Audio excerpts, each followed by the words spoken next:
Welcome to the debate. आप जानते हैं, जब हम आज की आधुनिक तकनीक और एविएशन की बात करते हैं तो हम एक तरह की अचूकता और स्पष्टता की उम्मीद करते हैं। हाँ, बिल्कुल। जरा सोचिए, आप अपने फोन में एक मैप ऐप खोलते हैं और एक छोटी सी नीली बिंदी आपको बिल्कुल सटीक जगह बता देती है कि आप कहाँ हैं। आज के समय में हर चीज ट्रैक की जा रही है ना? सही कहा आपने। ये जो विजिबिलिटी है, ये बहुत ही स्पष्ट है। चीजें या तो रडार पर हैं या नहीं हैं। हमें ये कंट्रोल पसंद है। 2014 में और निश्चित रूप से आज 2026 में हम ये मानकर चलते हैं कि एक बोइंग 777 जैसा विशालकाय कमर्शियल विमान, जो कि बहुत बड़ा होता है। जी बिल्कुल, इतना बड़ा विमान बस ऐसे ही हवा में गायब नहीं हो सकता। लेकिन फिर हम दुनिया के सबसे बड़े एविएशन रहस्य की ओर मुड़ते हैं और अचानक वो डिजिटल नक्शा पूरी तरह से ब्लैंक हो जाता है। वो अचूकता एक गहरे धुंधलके में बदल जाती है। आज हम आधुनिक इतिहास के उस अध्याय पर चर्चा कर रहे हैं जिसने पूरी दुनिया को झकझोर कर रख दिया था। मेरा मतलब है 8 मार्च 2014 को कुआलालंपुर से बीजिंग जा रही मलेशिया एयरलाइंस की फ्लाइट MH370 का रहस्यमय तरीके से गायब होना, जिसमें 239 लोग सवार थे, 227 यात्री और 12 क्रू सदस्य। जी। और हमारी आज की ये पूरी चर्चा हमारे द्वारा एकत्रित स्रोत सामग्री, यानी जो हमारा सोर्स मटेरियल है, उसी पर आधारित है। बिल्कुल। और आज की हमारी चर्चा का जो कोर क्वेश्चन है वो ये है कि क्या MH370 का गायब होना एक सोची समझी मानवीय क्रिया का परिणाम था, विशेषकर पायलट द्वारा उठाया गया एक जानबूझकर किया गया कदम, या फिर इतने वर्षों बाद भी मुख्य मलबे का आज तक न मिलना और जनवरी 2026 की नवीनतम अंडरवाटर खोजों की विफलता, क्या ये किसी बड़े जियोपॉलिटिकल कवर अप और आधिकारिक जांच की कमियों की ओर इशारा करती है?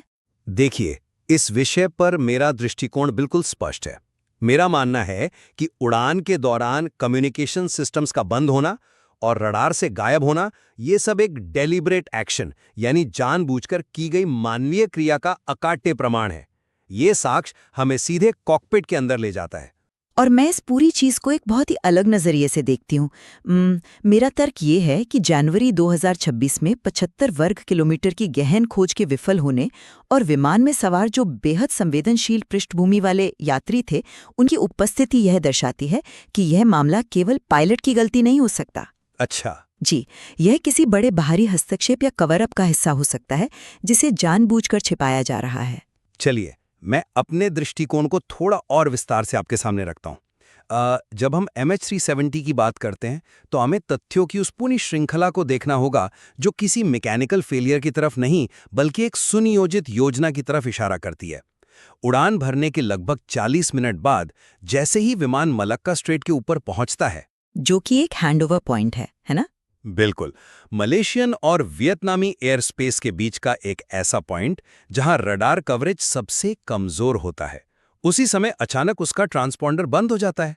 अब ट्रांसपॉन्डर विमान का वो डिजिटल आईडी कार्ड है जो रडार को बताता है कि मैं MH370 हूं और मेरी ऊंचाई इतनी है।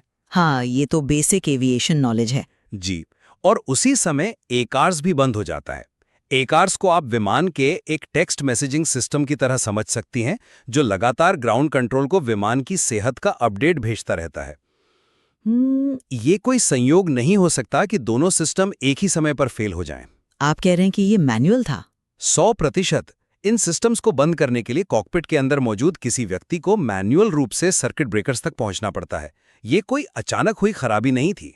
देखिए, ये एक फैक्ट है कि सिस्टम बंद हुए थे, इसमें मुझे कोई शक नहीं है। लेकिन इसके पीछे की मंशा क्या थी और इसे किसने किया, इस पर सवाल उठाना जरूरी है। मेरा मतलब है, हम ये कैसे मान लें कि ये सिर्फ पायलट ने ही किया? मंशा के सबूत हमें सैटेलाइट डेटा में मिलते हैं। देखिए, भले ही विमान के मुख्य कम्युनिकेशन सिस्टम बंद कर दिए गए थे, लेकिन इनमारसेट नाम की एक ब्रिटिश सैटेलाइट कंपनी का टर्मिनल विमान पर मौजूद था। ये सिस्टम हर 1 घंटे में सैटेलाइट को एक साइलेंट पिंग भेजता है। जैसे आपका मोबाइल फोन स्क्रीन ऑफ होने पर भी नेटवर्क सिग्नल देता है। बिल्कुल सही उदाहरण। इस इनमारसेट डेटा का विश्लेषण करने पर पता चला कि सिस्टम बंद होने के बाद विमान ने अपना निर्धारित रूट छोड़ दिया। वो पश्चिम की ओर मुड़ा, मलेशिया के ऊपर से गुजरा और फिर दक्षिण भारतीय महासागर की ओर एक बहुत ही स्पष्ट लंबी उड़ान पर निकल गया। ये एक अनियंत्रित या खराब हुए विमान का बिहेवियर बिल्कुल नहीं है। आपकी बात में दम है कि डेटा ये दिखाता है, लेकिन रुको, मैं आपको रोककर एक बात पूछना चाहती हूँ। क्या आपको नहीं लगता कि ये जो पायलट थ्योरी है जिसे आप इतनी मजबूती से रख रहे हैं, दरअसल एक बहुत ही सरलीकृत निष्कर्ष है? सरलीकृत कैसे? मतलब ये उन जांचकर्ताओं के लिए एक बहुत आसान कहानी है जो इतने बड़े रहस्य का कोई जल्दी से जवाब ढूंढना चाहते हैं। हमारी स्रोत सामग्री स्पष्ट रूप से बताती है कि आतंकवादियों द्वारा हाईजैकिंग या साइबर अटैक के जरिए सिस्टम को हैक किए जाने की थ्योरी भी मौजूद है। साइबर अटैक एक कमर्शियल फ्लाइट पर? हाँ, 2014 में भी और आज भी एविएशन सिस्टम्स की साइबर सुरक्षा पर लगातार सवाल उठते रहे हैं। क्या ये संभव नहीं है कि कॉकपिट के बाहर से या फिर इलेक्ट्रॉनिक बे में घुसकर किसी ने विमान का नियंत्रण अपने हाथों में ले लिया हो? मैं समझता हूं कि आप ऐसा क्यों सोच रही हैं, लेकिन मुझे आपको एक अलग दृष्टिकोण देने दें। अगर हम इसे लॉजिकली देखें तो हमें ऑकाम्स रेजर के सिद्धांत को लागू करना होगा। ओकाम्स रेजर मतलब? सबसे सरल स्पष्टीकरण।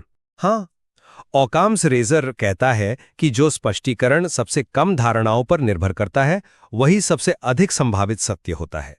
आप कह रही हैं कि एक अत्याधुनिक बोइंग 777 को किसी अज्ञात साइबर अटैक के जरिए रिमोट से हैक किया गया या फिर कोई कॉकपिट के सुरक्षित दरवाजे को तोड़कर अंदर घुसा, और वो भी बिना किसी संघर्ष के। संघर्ष हो सकता था, हमें कैसे पता? लेकिन कोई रेडियो ट्रांसमिशन या मेडे कॉल नहीं हुआ।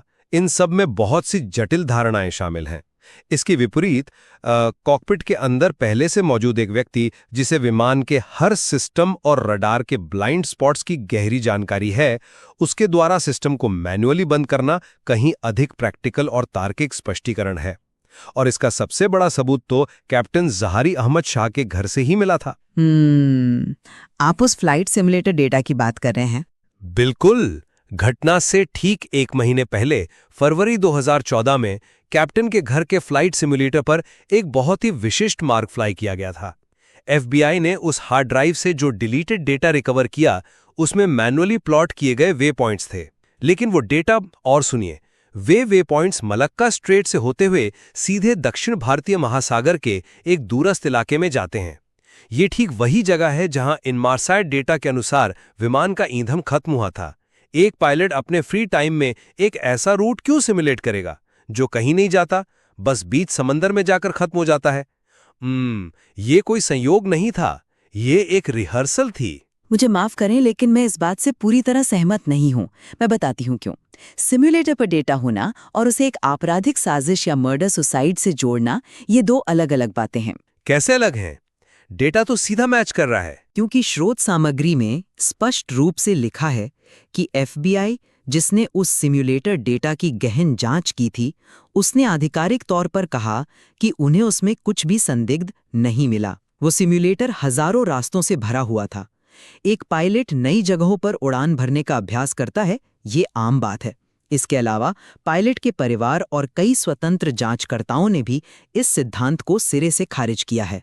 तो फिर विमान दक्षिण की ओर क्यों गया? चलिए थोड़ी देर के लिए मान लेते हैं कि विमान दक्षिण की ओर गया। तो ऑस्ट्रेलियन ट्रांसपोर्ट सेफ्टी ब्यूरो यानी ATSB जैसी प्रमुख जांच एजेंसी की थ्योरी क्या कहती है? उनका मानना है कि विमान संभवतः एक घोस्ट फ्लाइट बन गया था। Ghost flight? जी, यानी कोई हाइपोक्सिया या केबिन डिप्रेशराइजेशन की घटना हुई, क्रू बेहोश हो गया और विमान घंटों तक ऑटो पायलट पर सीधा उड़ता रहा जब तक कि उसका ईंधन खत्म नहीं हो गया। ATSB का ये विश्लेषण सैटेलाइट के अंतिम पिंग के ड्रॉप रेट पर आधारित है, जो एक बहुत ही तीव्र और अनियंत्रित गिरावट को दर्शाता है। ये एक सक्रिय पायलट द्वारा प्लेन को पानी पर आराम से लैंड कराने की तस्वीर तो बिल्कुल पेश नहीं करता। लेकिन फिर सिस्टम किसने बंद किए? केबिन डिप्रेशराइजेशन अचानक आपके कम्युनिकेशन सिस्टम को सेलेक्टिवली बंद नहीं कर देता। किसी को तो वो स्विच बंद करना पड़ा होगा। यही तो पॉइंट है। जब हमारे पास पूरी कहानी नहीं है और जब खोज के इतने बड़े अभियान विफल हो गए हैं, तो हमें उन थ्योरीज की ओर देखना ही पड़ता है जिन्हें पहले कॉन्स्पिरेसी कहकर खारिज कर दिया गया था। मेरा मुख्य तर्क यही है कि अगर ये सिर्फ एक क्रैश था तो हमें अब तक कुछ तो बड़ा मिलना चाहिए था। मलबे की बात कर रही हैं आप? हाँ, हाल ही में 23 जनवरी 2026 को ओशन इन्फिनिटी की नो फाइंड नो फी खोज समाप्त हुई। और ये कोई छोटी-मोटी खोज नहीं थी। उन्होंने अपने लेटेस्ट ऑटोनॉमस अंडरवाटर व्हीकल्स का इस्तेमाल किया, जो समुद्र तल के ठीक ऊपर तैरते हुए हाई रेजोल्यूशन सोनार से स्कैन करते हैं। उन्होंने लगभग 7,571 वर्ग किलोमीटर के उस इलाके को छाना जिसे सबसे संभावित क्रैश साइट माना जा रहा था। और रिजल्ट क्या निकला? कुछ नहीं मिला, मैं जानता हूँ। जीरो, कुछ भी नहीं। मुख्य धड़ का कोई अता पता नहीं। देखिए, महासागर बहुत विशाल है, ये तो हमें मानना होगा। ये एक बहुत मुश्किल काम है। विशाल है, लेकिन हमारी तकनीक भी तो 2014 के मुकाबले 2026 में बहुत एडवांस्ड हो चुकी है ना। ये विफलता हमें सोचने पर मजबूर करती है। चूंकि समुद्र के उस हिस्से में कुछ नहीं मिला, इसलिए लोगों का ध्यान इस बात पर गया कि शायद आधिकारिक कहानी में कुछ बहुत बड़ा छूट रहा है। और यहीं से जियोपॉलिटिकल थ्योरी सामने आती है। याद कीजिए, उस विमान में फ्री स्केल सेमीकंडक्टर के 20 कर्मचारी सवार थे। मैं समझ गया हूँ। मैं जानता हूँ कि आप किस दिशा में जा रही हैं, और वो डिएगो गार्सिया थ्योरी है। बिल्कुल, और ये हमारी स्रोत सामग्री में भी सबसे चर्चित थ्योरी के रूप में दर्ज है। फ्री स्केल कोई आम कंपनी नहीं है। वे लोग अत्याधुनिक सेमीकंडक्टर चिप्स और मिलिट्री रडार तकनीक पर काम कर रहे थे। एक ही उड़ान में इतने सारे महत्वपूर्ण दिमागों का होना और फिर उस विमान का अचानक रडार से गायब हो जाना, क्या ये आपको थोड़ा अजीब नहीं लगता? अजीब लग सकता है, लेकिन जो लोग डिएगो गार्सिया थ्योरी का समर्थन करते हैं, उनका मानना है कि ये शक्तिशाली देशों का खेल हो सकता है। डिएगो गार्सिया हिंद महासागर में एक अत्यधिक सुरक्षित अमेरिकी सैन्य बेस है। क्या ये संभव नहीं है कि इस तकनीक को हासिल करने के लिए या इसे गलत हाथों में जाने से रोकने के लिए विमान को हाईजैक करके किसी सैन्य ठिकाने पर ले जाया गया हो? इसे एक साधारण पायलट की गलती मानना उन बड़ी साजिशों को नजरअंदाज करना हो सकता है जो ग्लोबल सुपर पावर्स रचते हैं। स्रोत सामग्री खुद इस बात को स्पष्ट करती है कि इन पेटेंट्स और सैन्य तकनीकी की कहानियों में कोई सच्चाई नहीं थी। लेकिन 20 लोग थे उस कंपनी के। हाँ थे, लेकिन वे कर्मचारी साधारण इंजीनियर्स थे, कोई टॉप सीक्रेट मिलिट्री साइंटिस्ट्स नहीं थे।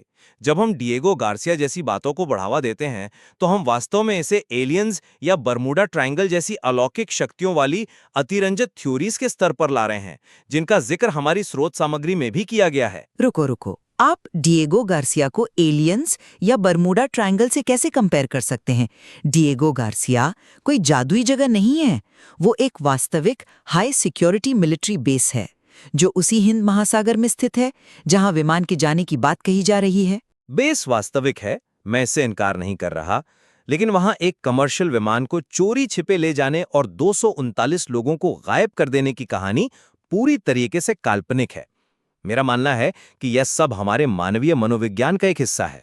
मनोविज्ञान कैसे? जब इंसानों को अनिश्चितता से डर लगता है, जब हम ये स्वीकार नहीं कर पाते कि 239 लोगों से भरा एक विशालकाय बोइंग 777 महासागर की गहराई में बिना किसी निशान के खो सकता है, तो हमारा दिमाग बड़ी बड़ी साजिशों का आविष्कार कर लेता है। हम ये मानना चाहते हैं कि कोई सुपर विलन इसके पीछे है। क्योंकि ये विचार किया सिर्फ एक व्यक्ति का दुखद कृत्य था, हमें मनोवैज्ञानिक रूप से बहुत डराता है। ये सिर्फ मनोविज्ञान नहीं है। सच्चाई यह है कि तकनीकी साक्ष्य यानी सैटेलाइट का डॉपलर इफेक्ट, जिसने विमान की दिशा दक्षिण की तरफ कंफर्म की थी, वे साक्ष्य हमें महासागर की ओर ले जाते हैं, किसी सैन्य बेस की ओर नहीं। अच्छा, आप बार-बार तकनीकी साक्ष्यों और महासागर की ओर लौट रहे हैं, तो चलिए उसी पर बात करते हैं। आप कहते हैं कि विमान महासागर में गिरा। हाँ, गिरा, और इसके ठोस भौतिक प्रमाण भी हमारे पास हैं। अफ्रीका के तटों और रियूनियन द्वीप पर विमान के मलबे मिले हैं। हाँ, कुछ छोटे टुकड़े। छोटे नहीं, सबसे प्रमुखता फ्लैपेरॉन, जो विंग का एक बहुत महत्वपूर्ण हिस्सा होता है। जब जांचकर्ताओं ने उस मलबे का विश्लेषण किया, तो उन्होंने उस पर लगे बार्नेकल्स मतलब समुद्री जीवों की ग्रोथ देखी। मरीन बायोलॉजिस्ट ने साबित किया कि वे बार्नेकल्स जिस पानी में पनपते हैं और समुद्री धाराओं का जो पैटर्न है, वो बिल्कुल दक्षिण भारतीय महासागर के उसी इलाके से मेल खाता है जहां सैटेलाइट डेटा विमान के गिरने का इशारा कर रहा था। ये इस बात का अकाट्य प्रमाण है कि विमान निश्चित रूप से महासागर में दुर्घटनाग्रस्त हुआ था। डिएगो गार्सिया में सुरक्षित लैंडिंग की बात तो यहीं पूरी तरह से खारिज हो जाती है। देखिए, मैं मानती हूँ कि मलबे के कुछ टुकड़े मिले हैं और ये एक वैलिड पॉइंट है, लेकिन अगर हम इतिहास को देखें तो 1945 के उस प्रसिद्ध मामले की याद आती है जिसका जिक्र हमारी स्रोत सामग्री में भी है, फ्लाइट 19।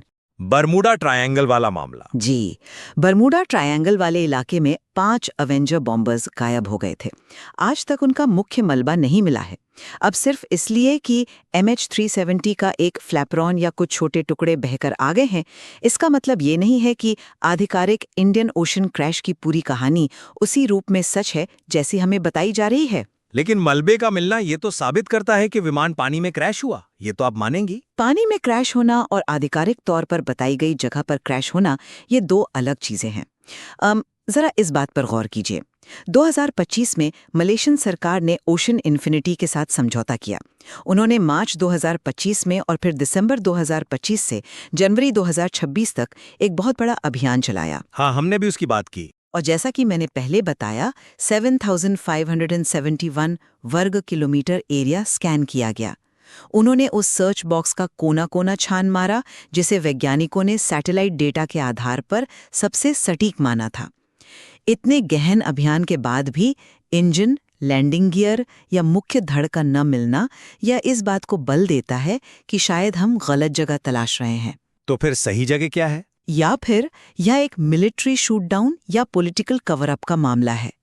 हो सकता है विमान को गलती से किसी सैन्य अभ्यास के दौरान मार गिराया गया हो और फिर दुनिया के सामने अपनी गलती छिपाने के लिए मलबे को कहीं और प्लांट किया गया हो, या पूरी जांच को ही भटका दिया गया हो।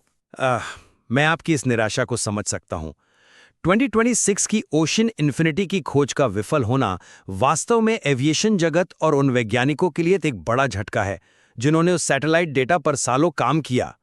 मैं पूरी तरह से स्वीकार करता हूं कि 12 साल बाद भी मुख्य मलबे का न मिलना बेहद निराशाजनक है, खासकर उन परिवारों के लिए जो आज भी अपने प्रियजनों के इंतजार में हैं। ये सिर्फ निराशाजनक नहीं है, ये पूरी आधिकारिक जांच प्रक्रिया और उस सैटेलाइट मैथमेटिक्स पर सवाल खड़े करता है जिसे आप अचूक मान रहे हैं।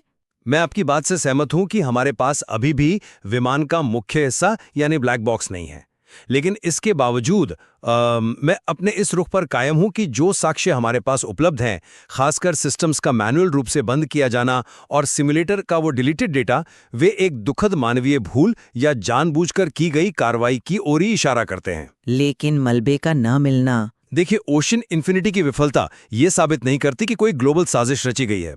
हमें यह समझना होगा कि दक्षिण भारतीय महासागर दुनिया के सबसे ऊबड़-खाबड़ और गहरे समुद्री इलाकों में से एक है। वहां अंडर वाटर पहाड़ और खैयां हैं। ये सिर्फ भूसे के ढेर में सुई ढूंढने जैसा नहीं है, ये एक ऐसे विशाल अंधेरे कमरे में सुई ढूंढने जैसा है जहां सुई खुद हर दिन अपनी जगह बदल रही हो, क्योंकि समुद्री धाराएं उसे ले जाती हैं। बिल्कुल, समुद्री धाराएं मलबे को मीलों दूर ले जा चुकी हैं। एक व्यक्ति ने कॉकपिट में बैठकर सिस्टम बंद किए और विमान को एक वीरान महासागर की ओर मोड़ दिया।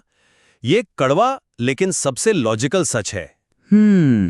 मैं इस बात से पूरी तरह सहमत हूं कि महासागर की विशालता हमारे लिए एक बहुत बड़ी चुनौती है। और हाँ, अफ्रीका के तट पर मिला मलबा हमें उस महासागर की दिशा में देखने पर मजबूर करता है। लेकिन मैं केवल इस बात पर जोर दे रही हूं कि 2026 तक की सभी आधुनिक खोजों की विफलता और विमान में मौजूद यात्रियों की पृष्ठभूमि से जुड़े जो अनुत्तरित प्रश्न हैं, वो हमें पायलट सुसाइड की इस सरल कहानी से परे सोचने पर मजबूर करते हैं। आप अभी भी जियोपॉलिटिकल एंगल देखती हैं? हाँ, चाहे वो कोई जियोपॉलिटिकल प्लॉट हो, कॉर्पोरेट जासूसी हो या कोई बड़ा कवर अप, हम इन संभावनाओं को केवल इसलिए खारिज नहीं कर सकते क्योंकि वो हमें मनोवैज्ञानिक रूप से असहज करती हैं या ऑकम्स रेजर के ढांचे में फिट नहीं बैठती।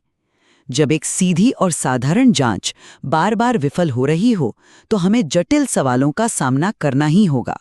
खैर, ये एक ऐसा बिंदु है जहां हम दोनों एक ही निष्कर्ष पर आकर खड़े होते हैं, भले ही हमारे सोचने के रास्ते अलग-अलग हों। MH370 का ये रहस्य वास्तव में यह दर्शाता है कि 2026 की इतनी एडवांस तकनीक, सैटेलाइट्स और अंडरवाटर ऑटोनोमस ड्रोन्स होने के बावजूद हम इंसानों की पहुंच और हमारी समझ आज भी कितनी सीमित है। बिल्कुल सही कहा। इस स्रोत सामग्री में अभी भी बहुत कुछ एक्सप्लोर करने के लिए बाकी है। हर नया डेटा पॉइंट, हर असफल खोज हमें अपने पुराने निष्कर्षों पर फिर से विचार करने के लिए मजबूर करती है। ये एविएशन इतिहास का एक ऐसा अध्याय है जो तब तक क्लोज नहीं होगा जब तक कि मुख्य मलबा या ब्लैक बॉक्स हमारे हाथों में नहीं आ जाता। और जब तक वो नहीं मिलता, हर सिद्धांत, चाहे वो एक दुखद मानवीय कार्रवाई का हो या किसी बड़ी अंतर्राष्ट्रीय साजिश का, अपनी जगह प्रासंगिक बना रहेगा। और इसीलिए हमारी ये चर्चा इतनी महत्वपूर्ण है। हमने शो की शुरुआत में उस डिजिटल नक्शे और नीली बिंदी की बात की थी, उस ट्रैकिंग की बात की थी जिसकी हमें आज आदत पड़ गई है। MH370 हमें याद दिलाता है कि वो डिजिटल नक्शा कभी-कभी टूट भी सकता है। और जब वो टूटता है तो सवाल उठते हैं। जी, जब वो नीली बिंदी स्क्रीन से अचानक गायब हो जाती है तो उसके पीछे की सच्चाई क्या होती है? क्या वो कॉकपिट के अंदर किसी इंसान के हाथ से बंद की गई एक स्विच का सीधा-साधा लेकिन खौफनाक परिणाम था? या उस खाली स्क्रीन के पीछे कोई ऐसा बड़ा सच छिपा है जिसे हम अभी तक देख नहीं पा रहे हैं, या शायद जिसे जानबूझकर हमसे छिपाया जा रहा है? ये एक ऐसा सवाल है जिसका अंतिम जवाब शायद आज हमारे पास नहीं है।